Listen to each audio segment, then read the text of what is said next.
old studio clock on the wall tells us that it's that time again. Time for some mystery and murder, suspense and terror. Time for Nightfall Mystery Theater. The Devil's Backbone. It's written by Sylver Donald Cameron and set somewhere along the fog-enshrouded coast of Nova Scotia. Down beneath the waves, there's an old wreck laden with gold, and there's nothing to stop a man from making a killing.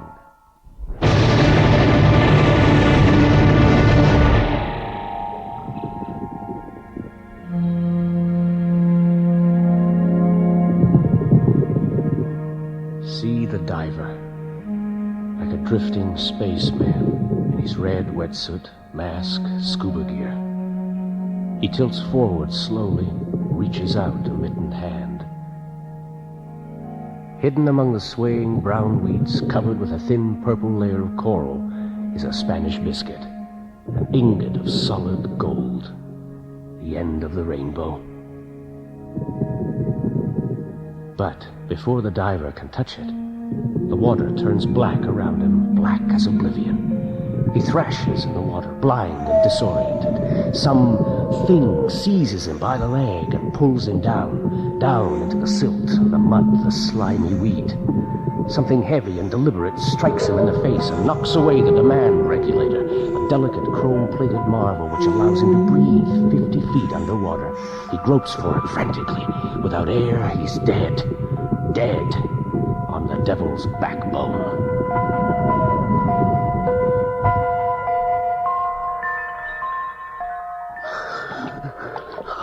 Oh, God. Oh, God.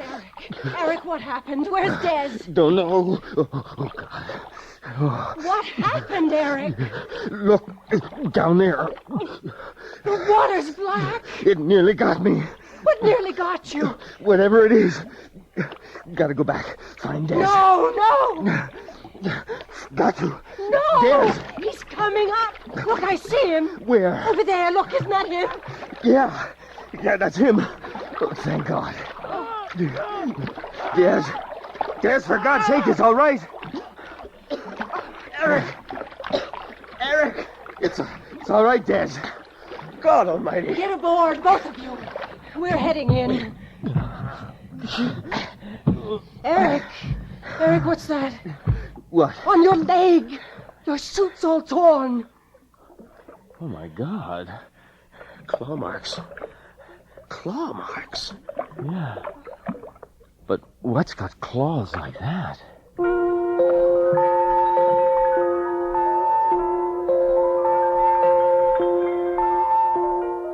I remember the winter evening when the venture began, when Eric and Joyce walked into my apartment in Halifax. They were grinning from ear to ear. Des, tell me, what would you do if you were rich? Well, I'd hire Joyce here to give me a couple of weeks of physical education in the Bahamas. Volleyball and swimming.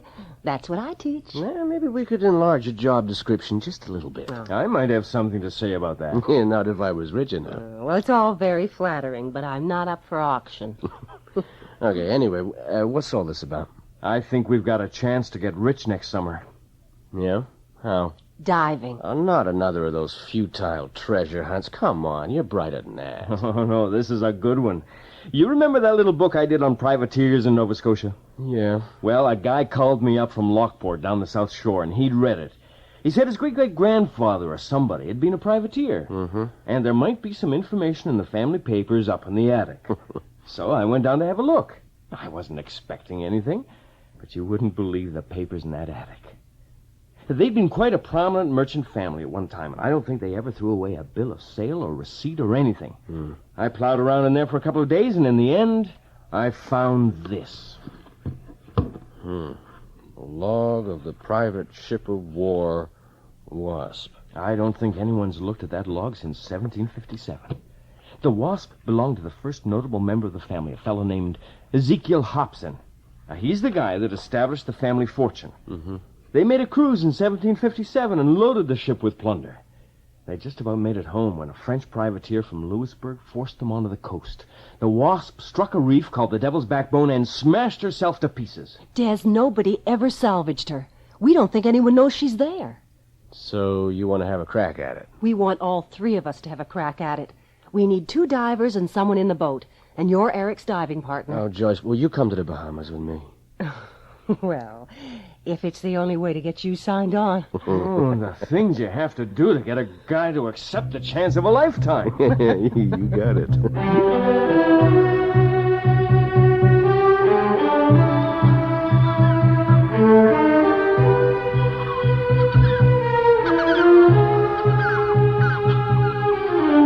Fine morning. Pretty nice. Doing a little diving, are yous? I thought we might find some scallops. Oh, are lobsters? If we did, we wouldn't tell you. That's poaching, you know. We had some trouble with that. We're not after lobsters. Now, where'd yous plan on going? Devil's Backbone, I suppose. Possibly. Is that a good place for scallops? Scallops. Something else on that reef? Oh, yeah. Or so they say. What? Treasure. And a curse. What kind of curse? Likely all foolishness anyway. But they do say a pirate ship went down on that reef. And the skipper put a wish on it. Put a wish? That whoever goes after that treasure, he don't come back. Anybody try it? Oh, the odd diver's gone out there. Never found nothing, I don't believe. Oh, but they came back. Well, I guess so. Nobody never went searching for him anyways. Come on, let's go. See you later, friend. Bye. You be careful now. Oh, yeah. Yeah, sure. What do you make of all that? That's what they call local knowledge. He makes me nervous. It's interesting, eh? Someone was here before. Local people always have some idea what's there. A pirate ship loaded with treasure? Well, that's pretty close. You know, if anyone was going to curse the place, Ezekiel Hobson would be the man. Remember what he did to that fisherman, Eric? Yeah. What's that? Well, he wanted to find out if there were any Spanish ships around, and he captured a fisherman. The fisherman wouldn't say, so Hobson lopped off one of his fingers with an axe. Told him he'd have all the rest before the day was out. The fella talked. Well, it's still like that. The strong man takes. We're a little more civilized than that, Des. Yeah, on the surface. Acting happens to be my trade, but most of us are pros at acting civilized. Yeah, we're getting close. What are the marks? We get those 2 points of land over there in line, then we go along that line till the big white rock at the harbor mouth bears 273 degrees. You telling me those points haven't eroded in 200 years? Likely they have, but not much at this distance. And the magnetic variation? I worked it out. 273 it should be today. Hey, you think of everything, don't you? That's the way he lives his life. A little further out, Joyce. Now, a little further. How's this? Okay, that's it. Now, veer left. A little more. Okay. Easy. Okay. Des, get the anchor over fast before she drifts. Yeah. Good. It's nice out here. Well, Des, let's get those suits on.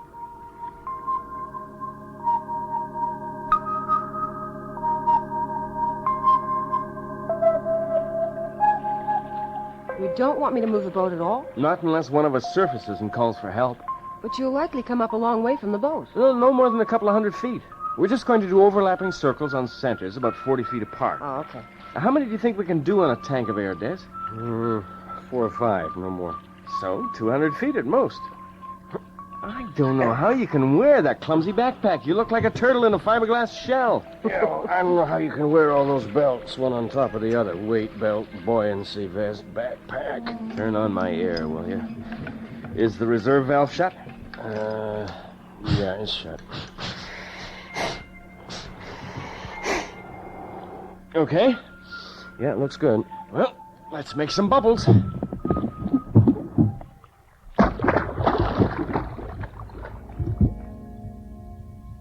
Nothing like it.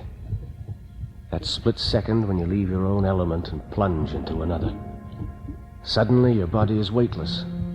Your movement slow and graceful. As we swam, I knew how much I wanted to be rich. No more crap from third-rate Hitchcocks.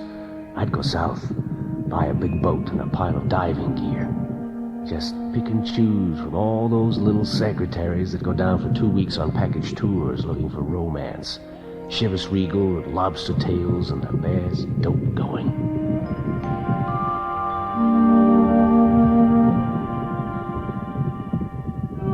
See the diver, like a drifting spaceman in his red wetsuit. He tilts forward slowly, reaches out a mittened hand. Hidden among the swaying weeds covered with coral is a Spanish biscuit, an ingot of solid gold, the end of the rainbow. That's when it happened. Black fog, black water, something seizing Eric's leg. Terror and panic. Something struck him. I couldn't see him, couldn't see anything. Scuffling and banging, then roaring up to the surface. Pain in my leg, and then daylight, air, and a voice screaming. My voice.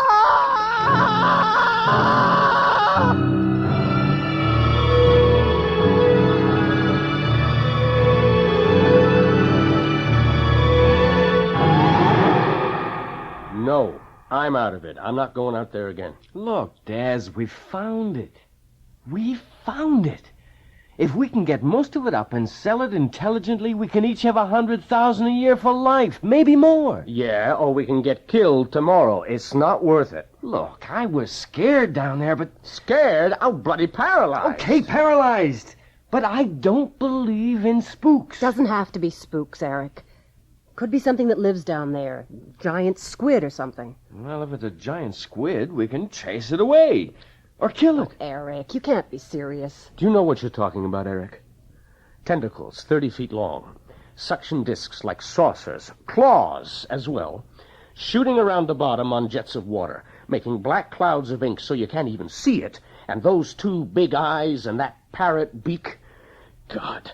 Yeah, but there aren't many that big. How come you're such a daredevil all of a sudden, Eric? It's the biggest chance in my lifetime. What's wrong with your life as it is? Money means you've got choices. No money, no choices. All right, but how much will you sacrifice? I'm not saying we have to recover that cargo at all costs. I'm just not quitting without another look. Now, how are we going to feel if someone else gets it? Jealous, but alive. What's happened to you, Des? You're not usually that jittery. Yeah, well, maybe I got scared worse than you did. It didn't grab you. Didn't knock out your regulator. When I think of going down there again, my stomach turns over. I can't do it. Leave him alone, Eric. Don't keep pushing him. Never mind, Joyce. I'm going to my room. What the hell's the story on him? What's the matter with you? I just want to finish what we started. No, that's not it. You want the money. You can practically taste it. Oh, can't you? Oh, yes, of course, but I don't like what it's doing to you. Wanting the gold so much. It's making you a monster. Can't you see? Des is terrified. Come on, I wasn't that hard on him. Oh, weren't you? Well, maybe I was. What are we supposed to do, quit? You won't get anywhere trying to force him. Well, maybe you could talk to him. Maybe he'd listen to you.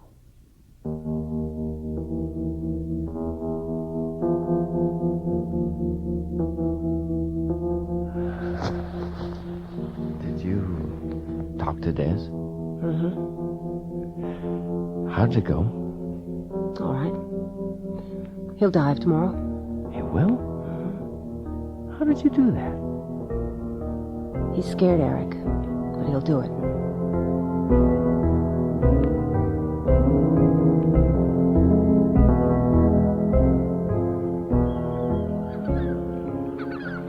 Going out again, are you? Yeah. How'd you fare out yesterday? I saw some interesting places.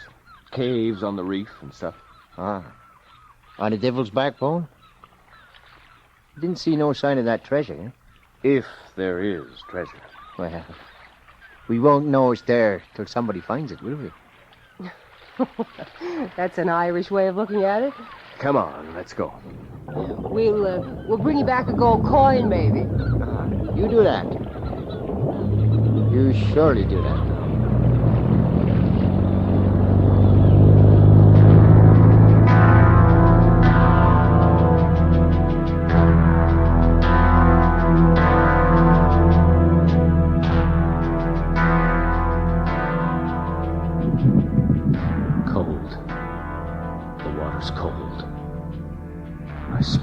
cold. The marker didn't move. We swim down the line to the bottom, going to the exact spot we left yesterday, into the milky green light of the depths. Long curving ropes stretched down into obscurity. Again, Eric's red wetsuit, goggled and finned, stroking smoothly down beside me, checking me anxiously to see how I'm bearing up. I'm okay, Eric, I'm okay. I'm cold as ice, clear through. There's the marker below us. We settle on our knees beside it, stirring up little puffs of silt. Perfect calm. Nothing sinister. But the bottom is littered with wheat-encrusted bars and globes and boxes. The cargo of the Wasp, spilled from her torn bottom 2 centuries ago. Wealth just for the picking. Eric reaches for a Spanish biscuit, picks it up, passes it to me. We gaze at the ingot, then at each other. He reaches for one more.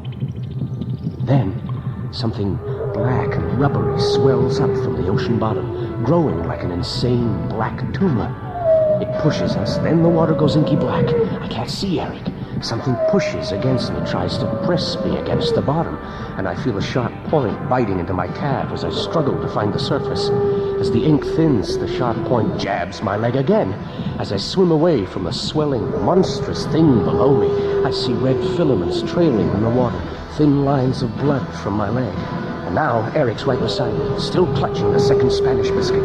There's a scarlet flow from his right side, from 5 parallel gashes under the arm of his jacket. Terrified, we race upwards, break away to the surface, then burst into the air. Blessed air. Start the engine, Joyce. Get us out of here. Go. Go! Was it the same thing again? Worse. Worse. Oh, my God.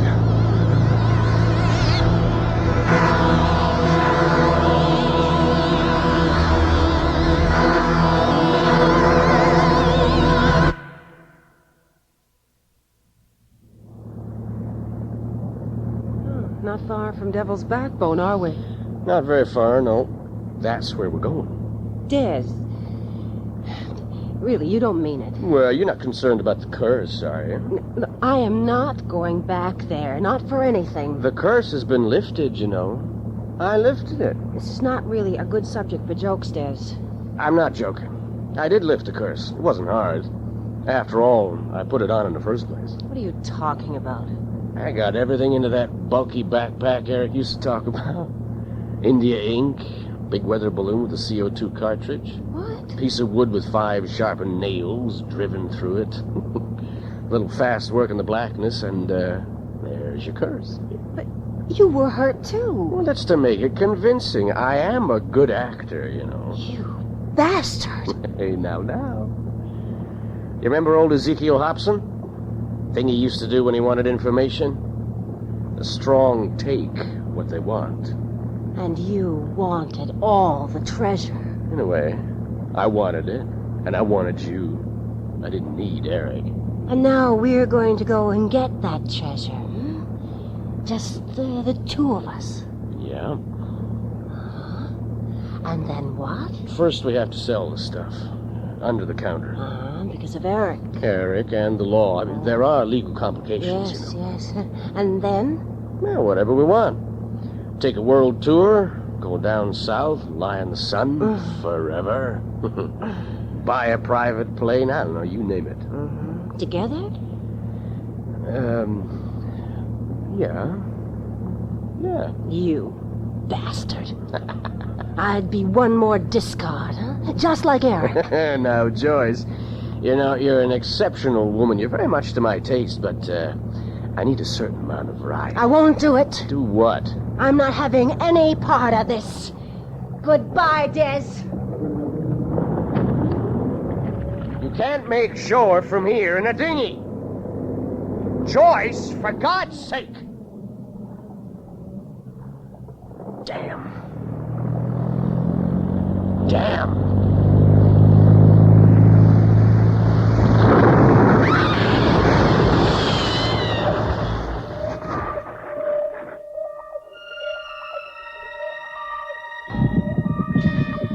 I would have had to kill her anyway. I guess. One word to the wrong person, I'd lose everything. I didn't think she'd get sucked under the boat and mangled by the propeller after I ran to dinghy. I thought I had her. Didn't think she'd dare object. A woman like that who likes to be hurt and degraded. Damn her anyway. Once the air leaves her lungs, she follows me down easily. When I get her to the bottom, I'll tie her hands and feet to rocks. Nobody's ever going to find her. They wouldn't know where to begin looking.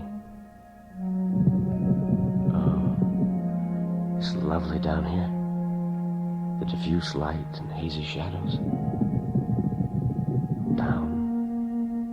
Down, through the colder layers of water, towing what's left of her.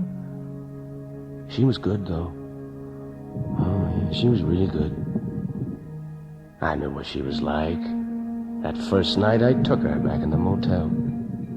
Eric never reached her. Never made her shriek like that. He doesn't know much about women. About man, either.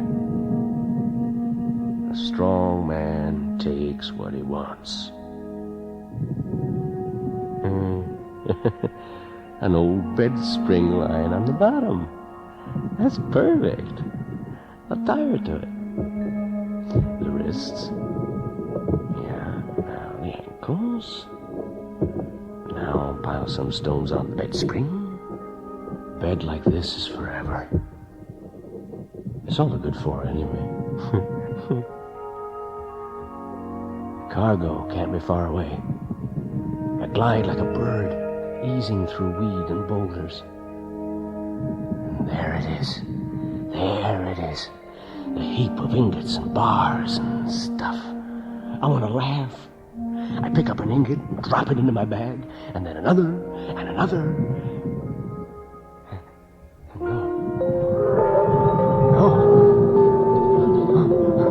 The blackness, the blows, and jabs of pain. And that beak, no, it tears at my regulator. Let go, let go, get away from me, get away from me. That beak!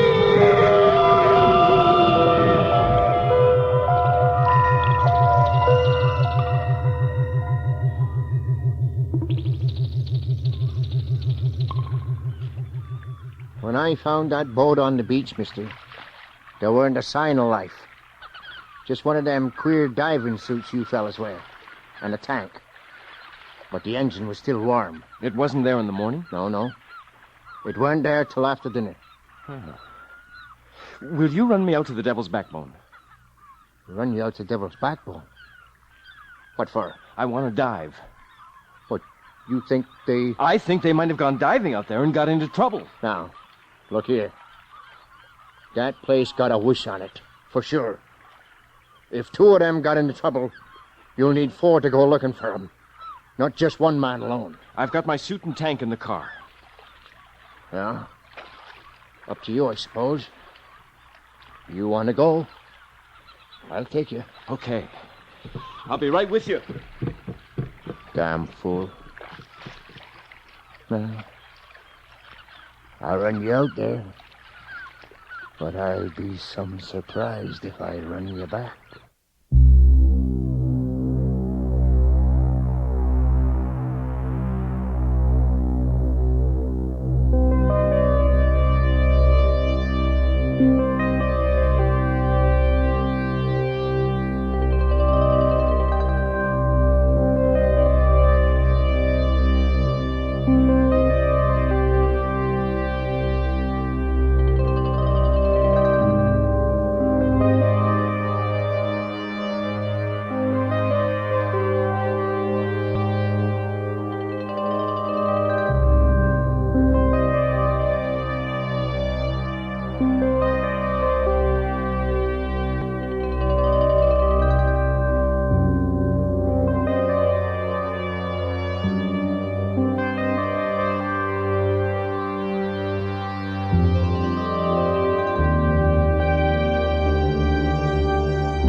been listening to The Devil's Backbone by Silver Donald Cameron, starring Neil Daynard as Eric, Linda Sorensen as Joyce, and Neil Monroe as Des.